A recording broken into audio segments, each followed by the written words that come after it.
এই একই বিষয় উনি 4 তারিখেও বেশ কয়েকবার বলেছিলেন। আমার নিজেরও মনে আছে, আমিও ছিলাম, যে উনি আর থাকবেন না, উনি টুঙ্গিপাড়ায় চলে যাবেন, উনি শেষ জীবন ওখানেই কাটাবেন, এরকম একটি বিষয় ছিল। কিন্তু যেটি হলো যে 5 তারিখে যখন উত্তরা দিক থেকে আসলে ছেড়ে দেওয়া হলো এবং তারপরে মাননীয় প্রধানমন্ত্রীকে এসে বলা হলো যে না, মব চলে আসছে এবং মাননীয় প্রধানমন্ত্রীকে যদি তারা গণভবন থেকে রিমুভ না করে তাহলে এসএসএফ এবং পিজিআর এর যে অব্লিগেশন আছে, কনস্টিটিউশনাল অব্লিগেশন, তাদেরকে কিন্তু গুলি ছুটতে হবে এবং মাননীয় প্রধানমন্ত্রীকে ওখান থেকে শিফট না করলে সেক্ষেত্রে দেখা যাবে যে আবার ক্যাজুয়ালিটি হওয়ার সম্ভাবনা আছে। তারা একটা হিসেব করে বলল যে 45 মিনিটের মতো সময় পাওয়া যাবে মব এখানে আসছে। তো তখন উনি বলেছেন ঠিক আছে, উনি যদি বঙ্গভবনে না যেতে পারেন উনি টুঙ্গিপাড়ে চলে যাবেন। ভারতে চলে যাওয়ার আসলে কোনো পরিকল্পনা ছিল না, এটা প্রশ্নও আসে না। কিন্তু তখন আমি যতটুকু জেনেছি পরবর্তীতে উনাকে অনেকটা ফোর্স করে, অনেকটা জবরদস্তি জোর করে উনাকে হেলিকপ্টারে উঠানো হয়েছিল, নিয়ে যে দেশের বাইরে পাঠিয়ে দেওয়ার একটা বিষয় ছিল। কিন্তু উনি কিন্তু শেষ পর্যন্ত উনি টুঙ্গিপাড়ায় চলে যেতে চেয়েছিল, দেশ ছাড়তে উনি চান। এবং এটা যেটা বলা হচ্ছে যে উনি দেশ ছেড়ে চলে গেছেন বা পালিয়ে গেছেন, যে শব্দগুলো ব্যবহার করা হচ্ছে না, ভবিষ্যতে এগুলো বের হবে,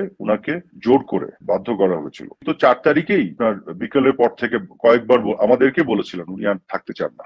উনি এভাবে বলছিলেন যে ওরা, আমি দেশ চালাতে পারছি না, এত ইয়ে হচ্ছে, ওদের এত খারাপ লাগছে, ওরা দেশ চালা, আমি টুঙ্গিপাড়ায় চলে যাবো। উনি ক্ষমতা ছেড়ে দিতে 4 তারিখে বেশ কয়েকবার বলেছিলেন। কাজে এগুলো একেবারেই, আমরা যারা প্রত্যক্ষদর্শী আমরা জানি এগুলো একেবারে মিথ্যা কথা। এবং যেটি হয়েছিল, হ্যাঁ, যেটি সজীব অজিত জয়কে ফোন করে তাকে যেটা বোঝানোর ব্যাপার ছিল সেটা হচ্ছে উনি দেশ ছাড়তে চাচ্ছিলেন না, উনি ক্ষমতা তো আগের দিনই ছাড়তে চেয়েছিলেন এবং উনি বলেছিলেন উনি পদত্যাগপত্র লিখে সাইন করবেন রাষ্ট্রপতির কাছে, যে উনি এটা হস্তান্তর করবেন এবং পরবর্তী সরকার যেই আসবে, যেভাবে আসবে সেটি উনি ওভারসি করবেন। কিন্তু তারা যখন তাকে জোর করে বঙ্গভবন থেকে বের করে দেশের বাইরে পাঠাতে চাচ্ছিল, সেই সময় উনি এটা জিদ করেছিলেন, উনি দেশের বাইরে যাবেন না। তখন ওই শেখ রেহানাকে দিয়ে বোঝানোর ব্যাপার বা জয়কে ফোন করা হয়েছিল, এই বিষয়গুলি ঘটেছে।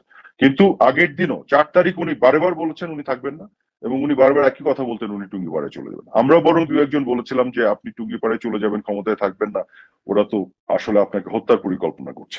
সামনে আছে একটা আন্দোলন, আর পিছন দিকে তো বিভিন্ন ধরনের জঙ্গি এবং এসব সন্ত্রাসীদেরকে নিয়ে এক ধরনের ওনাকে হত্যা করার পরিকল্পনা ছিল। তো এই ধরনের অনেক কমপ্লিকেটেড একটা সিচুয়েশন ছিল 4 তারিখ 5 তারিখে পুরোটা মিলে।